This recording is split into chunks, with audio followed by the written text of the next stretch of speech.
Carta do apóstolo Paulo aos crentes de Éfeso.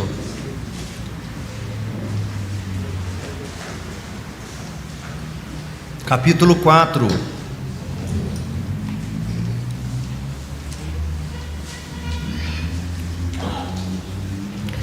Esta sessão vai do verso 1 ao verso 16, mas nós vamos dividi-la. Hoje nós nos deteremos até o versículo 6, de 1 ao 6. Assim diz o texto: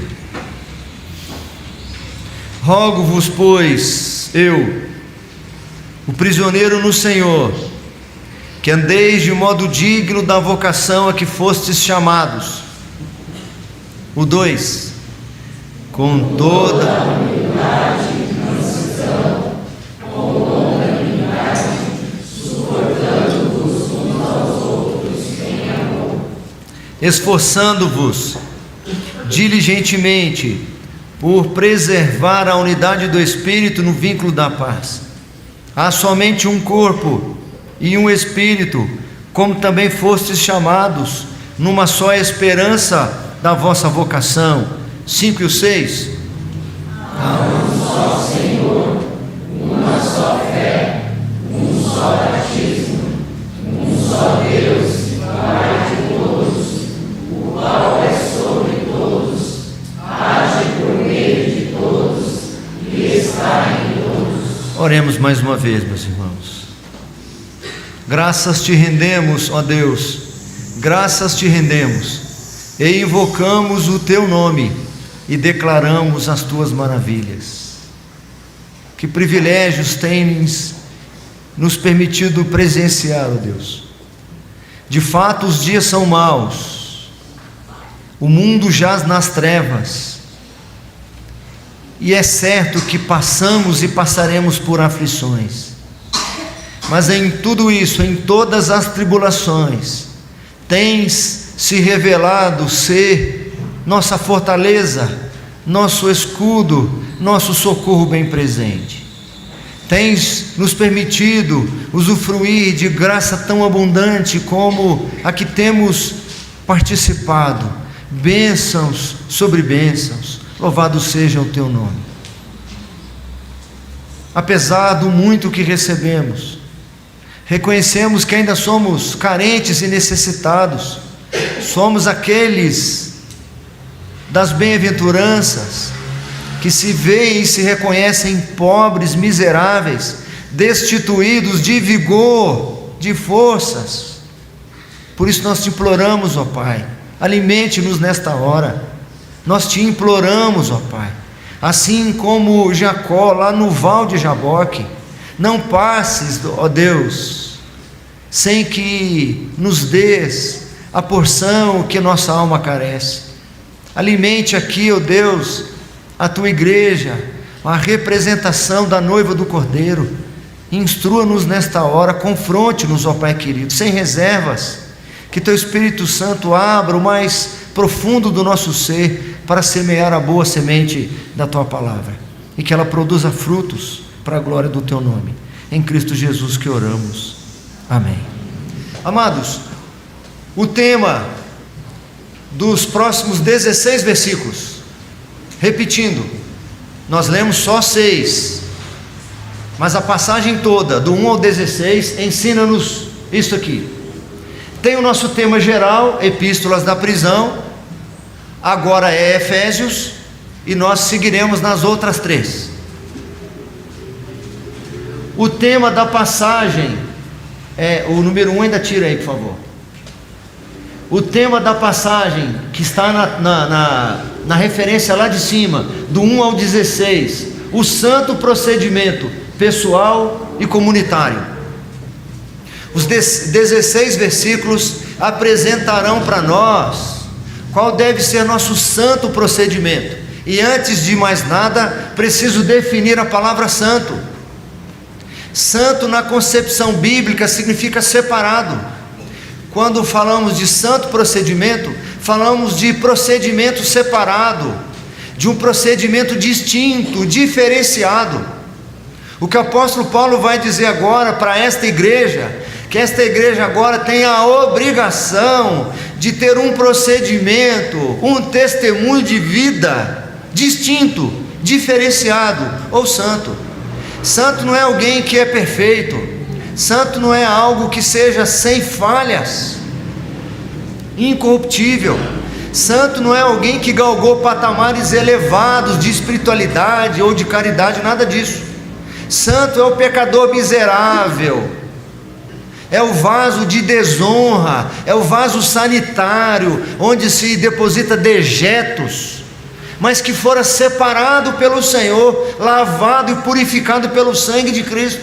E agora aquele vaso que era um vaso de desonra, se torna um vaso de honra. Pode ser colocado nele agora água potável, ou nas palavras do próprio apóstolo Paulo, é colocado nesse vaso agora, que ainda é um vaso sem valor, é um vaso de barro, mas foi transformado em vaso de honra. E o que se coloca dentro dele agora é um tesouro precioso, que é o Espírito Santo. Então o que nós veremos, se o Senhor permitir, hoje e na semana que vem, é um início do procedimento que precisa ser encontrado e identificado na igreja de Éfeso e na igreja de Cristo ao longo da história. Como eu estou dividindo os 6 primeiros versículos, nós falaremos parte desse santo procedimento, que é a parte pessoal. Então hoje nós ficaremos apenas no ponto 1, que abrange os 6 primeiros versículos que nós acabamos de ler, que fala do procedimento pessoal.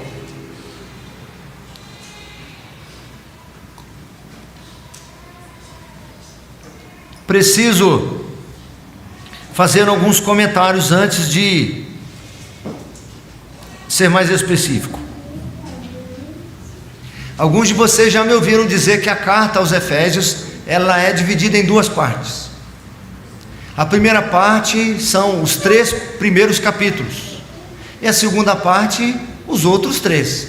Ela tem 6 capítulos. Os 3 primeiros capítulos, de forma bem resumida aqui, a primeira parte, ou seja, os 3 primeiros capítulos, revela-se as bênçãos eternas vindas da parte de Deus em favor da igreja. O apóstolo Paulo se detém nesses primeiros 3 capítulos para falar sobre o beneplácito da vontade de Deus, que nos elegeu nele antes da fundação do mundo. Fala que em amor nos predestinou para ele, que nos concedeu o Espírito Santo, que é o penhor da nossa herança. Diz que nos deu vida estando nós mortos em nossos delitos e pecados, que nos ressuscitou espiritualmente e já nos fez assentar nos lugares celestiais em Cristo Jesus. Resumindo os 3 primeiros capítulos, os outros 3 capítulos vão mudar o tom. O apóstolo Paulo agora vai dizer como que essa igreja que recebera essas bênçãos preciosas e eternas deve demonstrá-las. Como vocês devem viver? Somos predestinados, eleitos de Deus. Eu vou falar para vocês como vocês devem demonstrar. Nós temos o Espírito Santo, que é o penhor da nossa herança. Eu vou dizer para vocês como vocês revelam de fato aquilo que em tese é invisível aos nossos olhos. E esse primeiro versículo que nós lemos, aí do capítulo 4, faz uma transição entre a primeira parte e a segunda parte. Ele encerra o capítulo 3, que foi objeto do nosso sermão da semana passada. Ele encerra os 2 últimos versículos, dando ali, finalizando essa parte, expressando louvores ao Senhor. Ele diz assim: ora, aquele que é poderoso para fazer infinitamente mais do que tudo quanto pedimos ou pensamos, conforme o seu poder que opera em nós, a ele seja a glória na igreja e em Cristo Jesus por todas as gerações, para todo sempre.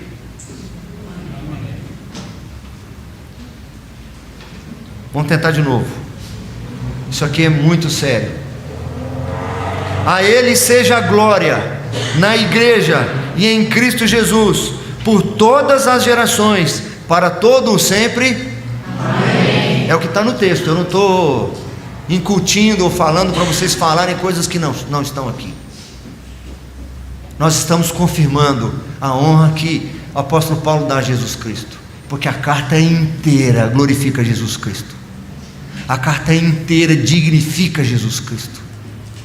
Já nos primeiros versículos que nós lemos, ele dignifica que tudo é nele, é por meio dele. Em alguns momentos ele coloca explicitamente Cristo ou Jesus, outras vezes ele o demonstra usando pronomes, porque nele, etc. Findo esse capítulo 3, ou finalizando essa primeira parte, em que ele revela as bênçãos preciosas e eternas que a igreja recebe, o capítulo 4, verso 1, serve de transição. Ele vai fazer um apelo. Ele fez um apelo antes ao Senhor, que se colocava até de joelhos em favor dos crentes. Agora, guardadas as devidas proporções, ele não vai se colocar de joelhos, mas há um pedido intenso aqui. E o apóstolo Paulo algumas vezes se utiliza desse recurso, como está aí no capítulo 4: rogo-vos, pois eu, o prisioneiro do Senhor, eu imploro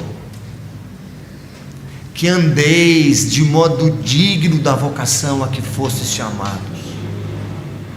Mais ou menos assim: vocês ouviram tudo o que eu disse para vocês, vocês já leram tudo o que eu escrevi para vocês.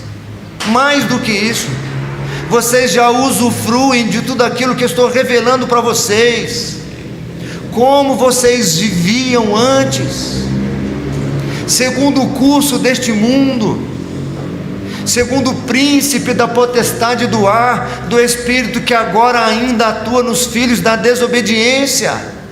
E todos nós, como os demais, éramos filhos da ira, andávamos escravizados pelos nossos próprios pensamentos, pela inclinação da nossa carne. Vocês já sabem, além do que eu já disse, do que eu ensino, do que eu falo, vocês já perceberam, vocês já vivem essas bênçãos. E agora eu rogo a vocês que vivam um santo procedimento.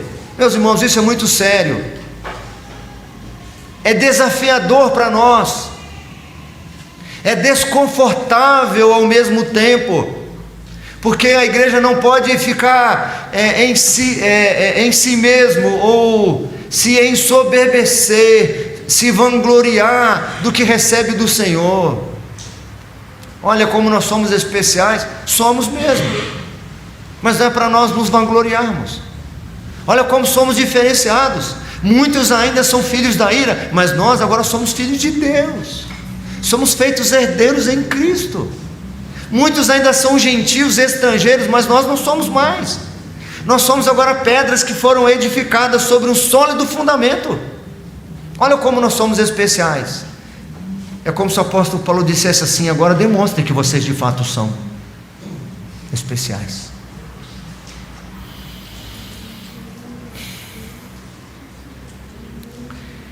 Toda a segunda parte, capítulo 4, capítulo 5 e capítulo 6, o apóstolo Paulo revela para a igreja como deve ser o procedimento cristão. Eu separei dois aqui nesse capítulo 4, o procedimento pessoal e comunitário, mas ao longo da carta até o final, nós veremos como deve ser o procedimento com o mundo, com a família e no nosso combate diário, que nós veremos adiante. Tem um comentarista que diz o seguinte, abre aspas: no seio da igreja, do mundo e da família, o crente vive muitas vezes em condições hostis, que estimulam, que exigem o combate da fé. O inimigo faz o possível para anular a linha de demarcação traçada pelo Espírito Santo entre o mundo e a igreja. Visa desviar o crente de sua vocação, arrastando-o a compromissos com o mundo e a se misturar com ele. Estamos no mundo, sim, mas não somos deste mundo. Em outras palavras, o que esse autor diz? Nos nossos relacionamentos, na nossa vida pessoal com Deus, nos nossos relacionamentos com a irmandade, com o povo de Deus, com os demais cristãos, com os irmãos em Cristo, nos nossos relacionamentos familiares, no nosso relacionamento com o mundo de um modo geral, nós encontramos muitas vezes a necessidade de ter que combater, de vigiar, de estar atento, lembrando que o Espírito Santo estipulou um limite entre aqueles que são do Senhor, daqueles que não são do Senhor. Não é nos segregar, mas é nos diferenciar. E o inimigo quer muitas vezes impedir esse limite, quer eliminar essa barreira, quer nos cooptar de alguma forma, nos fazer desviar da nossa santa vocação, do nosso santo procedimento, da nossa maneira diferenciada de viver, para que nós vivamos como eles, seja na provocação, seja na ilusão, de alguma forma nos tentar arrastar com o mundo, ou nos fazer misturados com ele, fazer com que as nossas ações sejam semelhantes às ações do mundo, ou semelhantes às ações que nós tínhamos anteriormente. Nós não podemos. Não só nossas ações, mas nossas reações precisam ser diferenciadas.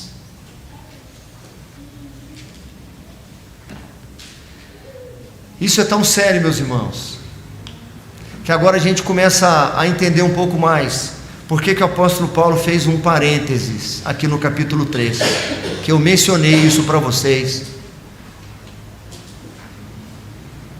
no sermão passado.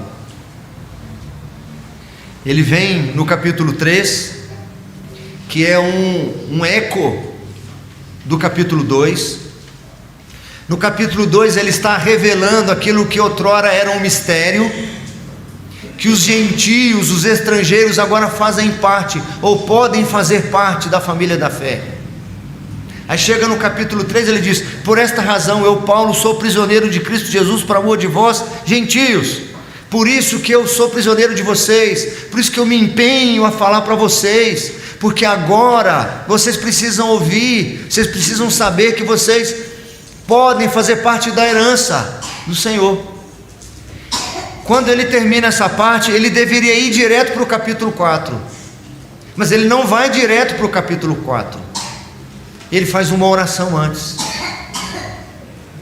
Nós já vimos que ele já tinha pedido lá no começo sabedoria que vem do alto para essa igreja, a revelação do pleno conhecimento de Deus, a iluminação dos entendimentos, a esperança que acompanha a vocação, a riqueza da glória da sua herança, a excelente grandeza do seu poder. E ele pediu aqui nesse trecho do verso, no capítulo 3, do verso 14 ao 21, ele pediu 3 coisas que eu falei semana passada para os irmãos. Primeiro, que eles fossem fortalecidos com poder, que eles pela fé reconhecessem que Cristo habitava em seus corações, e que eles compreendessem o amor de Cristo. Por que o apóstolo Paulo faz esse pedido? Para que o procedimento pessoal deles não seja semelhante ao do mundo. Eu peço isso por vocês, para que vocês não se misturem com o mundo, para que as ações de vocês não sejam iguais às ações do mundo, para que as reações de vocês não sejam iguais às reações do mundo. Como é que o mundo vive? Vocês não podem viver daquela maneira. É por isso que aí no versículo 2, ele diz assim, eu vou repetir 4:1. Rogo-vos, pois eu, prisioneiro no Senhor, que andeis de modo digno da vocação a que fostes chamados. O 2, vamos juntos? Se você tem aí. Com toda humildade e mansidão, com longanimidade, suportando-vos uns aos outros em amor. 1.1. Como deve ser o procedimento pessoal desses crentes? Como deve ser caracterizada a vida desses crentes, desses que foram eleitos antes da fundação do mundo?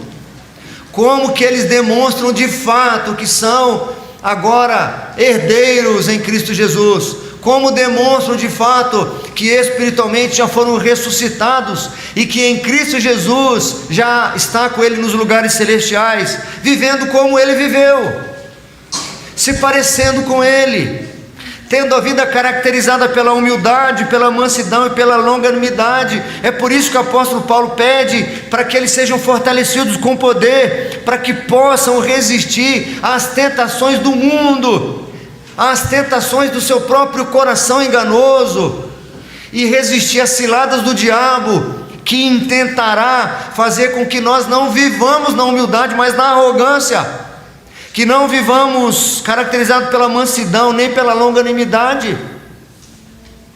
O mundo quer fazer com que nós continuemos parecidos com eles.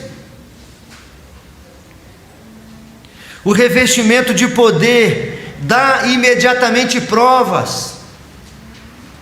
Reconhecer, conhecer, compreender qual é a largura, qual é a profundidade, qual é a altura do amor de Cristo me proporcionará imediatamente viver de uma maneira diferenciada.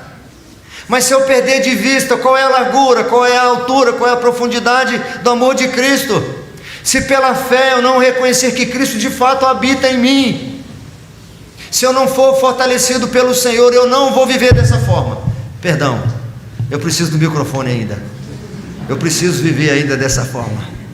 Não tem a voz igual a do Ivan. Avaliemos como é que se revelou o nosso Redentor, como Cristo se caracteriza, como Ele é. Quem que era manso nas Escrituras Sagradas? Não era Moisés, que é tido como manso, mas foi justamente a sua ira que o deixou fora da terra prometida. Quem de fato era humilde, não era simplesmente João Batista que disse, convém que ele cresça e que eu diminua.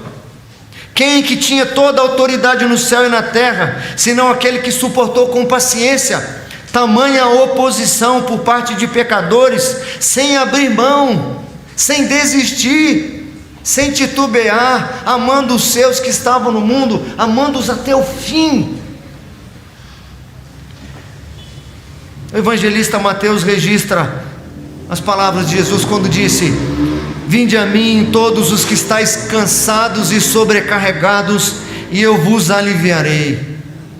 Tomai sobre vós o meu jugo e aprendei de mim, porque sou manso e humilde de coração, e achareis descanso para a vossa alma, porque o meu jugo é suave e o meu fardo é leve. Não é pesado me seguir, não é pesado se submeter a mim, não é pesado abrir mão das suas preferências, não é pesado abrir mão do seu orgulho, não é pesado abrir mão do seu egocentrismo, não é pesado.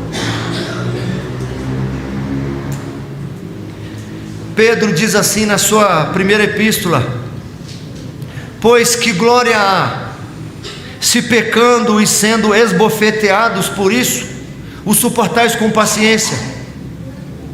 Se entretanto, quando praticais o bem, ele está dizendo, se você praticou um pecado e está sendo esbofeteado pelo seu pecado, e você suporta com paciência, não tem vantagem nenhuma, não tem glória nenhuma. Você mereceu aquela disciplina, você mereceu. Agora ele vai se contrapor ao que disse antes: se entretanto, quando praticais o bem, sois igualmente afligidos, e o suportais com paciência, isto é grato a Deus. Está falando isso para mim, meus irmãos? Eu não lembro alguma cena em que um personagem, não sei se é um desenho animado, que quando o Mateus era pequeno a gente assistiu o mesmo desenho 30 vezes. Alguém diz assim: está falando comigo? Está falando comigo? Não tem alguém que diz isso?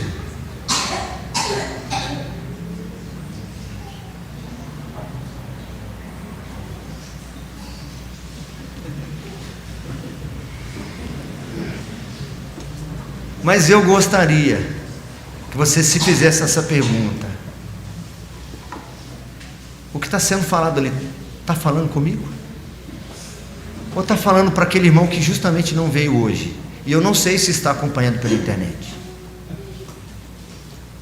Eu vou passar o link para ele depois. Se entretanto, quanto praticais o bem, sois igualmente afligidos.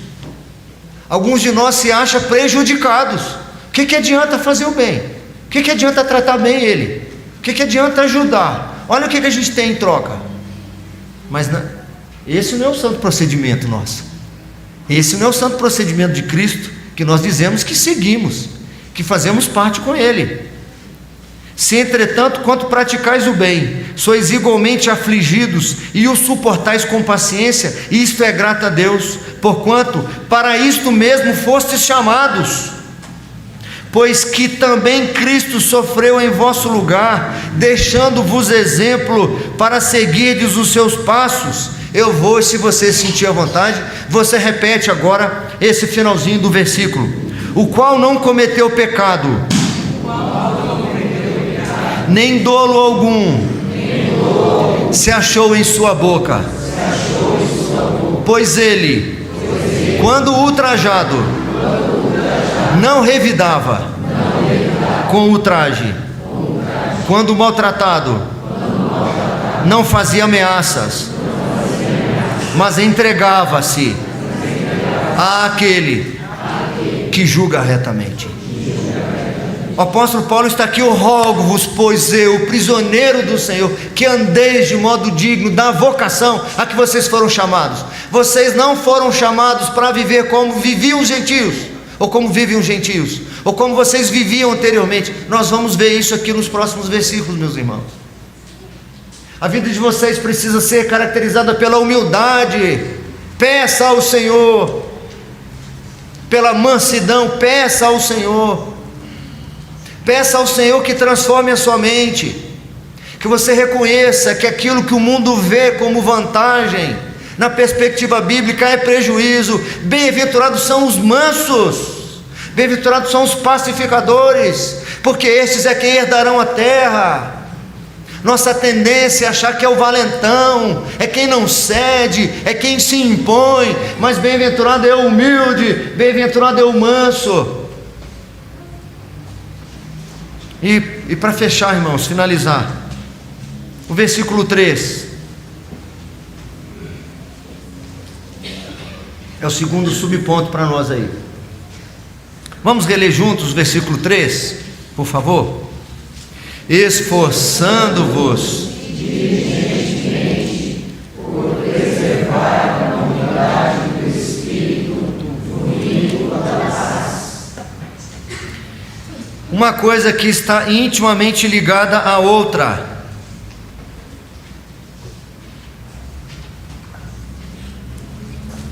À medida que se vive. E essa lista que é apresentada ali no versículo 2 não é uma lista exaustiva, mas ela abre para nós ali um precedente enorme. Ao ter sua vida caracterizada pela humildade, pela mansidão e pela longanimidade, vai acontecer algo bastante interessante.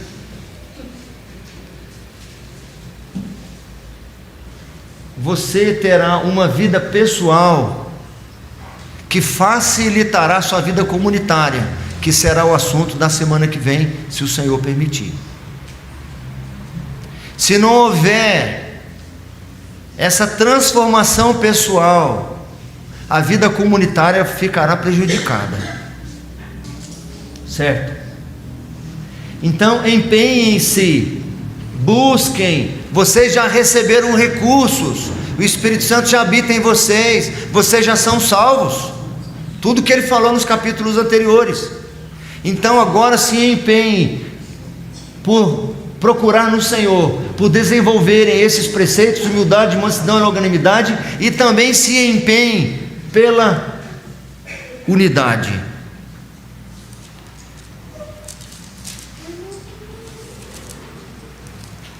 Vários e vários textos, várias e várias passagens demonstram para nós qual que é a gravidade da cisão, da ruptura no meio do corpo de Cristo. Vários textos são verdadeiros alertas em relação à desunião no meio do corpo de Cristo, ao distanciamento ou à falta de comunhão entre os irmãos. Várias passagens. Nosso Senhor Jesus Cristo profere uma palavra duríssima a esse respeito, quando fala dos tropeços, aqueles procedimentos nossos que fazem os irmãos, sobretudo os mais fracos na fé, tropeçarem por conta do nosso mau procedimento, por conta dos nossos maus exemplos. Jesus disse que é melhor não ter nascido do que, por conta dos meus maus procedimentos, do meu mau testemunho, eu fazer tropeçar algum dos pequeninos. É melhor não ter nascido. É melhor pegar uma pedra de moinho, amarrar no pescoço e se atirar ao mar, do que fazer um pequenino tropeçar, do que fazer alguém se afastar da comunhão. Oh, meus irmãos, quando Tiago fala sobre a nossa língua, que é um fogo consumidor, quando Paulo fala das vãs conversações a Timóteo, quando fala da maledicência como algo que corrompe o corpo, ou corrói o corpo de Cristo como câncer, a Escritura ensina para nós que a comunhão, ou na comunhão, o Senhor derrama a sua bênção, como no Salmo 133. O profeta Ezequiel vai dizer da brecha que havia do povo em relação ao Senhor, e que ninguém se colocava na brecha. Essa é a tendência natural do mundo: ver o problema, ver a falha e aumentar a falha, cutucar a falha, cutucar na ferida e no machucado, ampliar para outras a falha de alguns.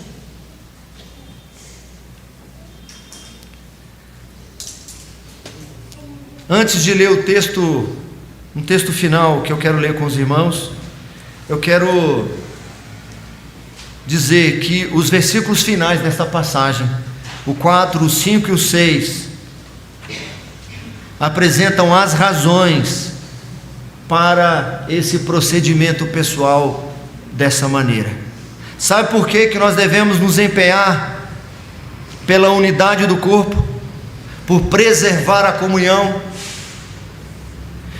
Porque há só um corpo. Ou você acha que você vai se achegar ao trono da graça à parte ou separado desse corpo? Eu vou para outra igreja ali. Não adianta, porque o corpo de Cristo é um corpo, composto, na perspectiva humana ou da igreja visível, de várias denominações. Então fugir da unidade aqui, ou fugir de empenhar-me pela unidade, fugir de deixar de me empenhar pela humildade que está sendo cobrado de mim. O que ele diz aí no verso 2: suportar uns aos outros em amor, fugir de me submeter ou suportar uns aos outros, que é o que está sendo requerido de mim aqui. Eu vou para outra presbiteriana, ou eu vou para a batista. Não vai adiantar, porque na medida que eu continuar essa caminhada estreita, em algum momento será requerido de mim esse procedimento. Sou eleito, predestinado em Cristo Jesus, o Espírito Santo habita em mim, sou herdeiro da promessa, sou parte do corpo de Cristo, herdeiro juntamente com Cristo Jesus. Então eu vou ter que viver dessa forma, eu vou ter que expressar isso. Não adianta eu fugir do meu departamento. Não adianta eu fugir daquele setor, fugir daquela pessoa, fugir daqueles que são difíceis para eu conviver, porque aonde quer que eu for, eu vou encontrar os mesmos problemas. Quando eu estou falando de relacionamento, irmãos, eu não estou falando de problemas doutrinários. Há somente um corpo e um espírito, como também fostes chamados, numa só esperança da vossa vocação. No 5 ele diz: há um só Senhor. O mesmo Senhor que está exigindo isso aqui de vocês através do apóstolo Paulo, é o mesmo que vai exigir isso de vocês através de Pedro. Há um só Senhor, uma só fé. E aqui é muito interessante para nós. Eu estou correndo, viu, irmãos? A gente começou bem, a gente teve bastante coisa aí. Eu não posso não falar disso.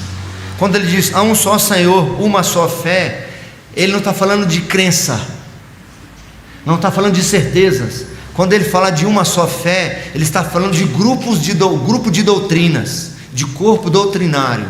É a mesma ideia do que lá na carta de Judas, quando ele diz: batalhade diligentemente pela fé que uma vez por todas foi entregue aos santos. Ou seja, há uma só verdade, há só uma verdade bíblica, há uma só fé. Então, se você for para algum outro lugar, para alguma outra comunidade religiosa que não confronta você nessas verdades, você está fugindo dessa verdadeira fé, você está fugindo desses verdadeiros preceitos. Mas se você for para um lugar que se ensina a Escritura, eles obrigatoriamente terão de ensinar o mesmo corpo doutrinário, as mesmas verdades bíblicas, porque há uma só fé. E essa é uma verdade que não pode sofrer alteração nem variação, e nem ser relativizada. Ou nós nos parecemos com Cristo e demonstramos que estamos com Ele, ou de fato não somos de Cristo. Ou precisamos crescer muito em nos parecer com Cristo. Precisamos priorizar o nos parecer com Cristo. Precisamos interceder ao Senhor, precisamos confessar nossos pecados ao Senhor, precisamos usar os meios de graça para que possamos então nos parecer com Cristo. Um só Deus e Pai de todos, o qual é sobre todos e age por meio de todos e está em todos. Estas são as razões por que nós temos que nos empenhar por esse santo procedimento pessoal. E eu quero encerrar com os irmãos lendo um outro texto. Nem vou dizer qual é a referência para os irmãos não irem lá agora, para a gente ganhar tempo. No final eu vou dizer para quem quiser anotar. O mesmo apóstolo em outro lugar nos ensina: o amor seja sem hipocrisia, detestai o mal, apegando-vos ao bem, amai-vos cordialmente uns aos outros com amor fraternal, preferindo-vos em honra uns aos outros. No zelo não sejais remissos, sede fervorosos de espírito, servindo ao Senhor. Regozijai-vos na esperança, sede pacientes na tribulação, na oração perseverantes. Compartilhai as necessidades dos santos, praticai a hospitalidade. Abençoai os que vos perseguem, abençoai e não amaldiçoeis. Alegrai-vos com os que se alegram e chorai com os que choram. Tende o mesmo sentimento uns para com os outros. Em lugar de serdes orgulhosos, condescendei com o que é humilde. Não sejais sábios aos próprios olhos. Não torneis a ninguém mal por mal. Esforçai-vos por fazer o bem perante todos os homens. Se possível, quanto depender de vós, tende paz com todos os homens. Não vos vingueis a vós mesmos, amados, mas dai lugar à ira, porque está escrito: a mim me pertence a vingança, eu é que retribuirei, diz o Senhor. Se você sentir a vontade, você repete comigo o finalzinho dessa passagem. Pelo contrário, se o teu inimigo tiver fome, vamos refletindo no que nós estamos falando.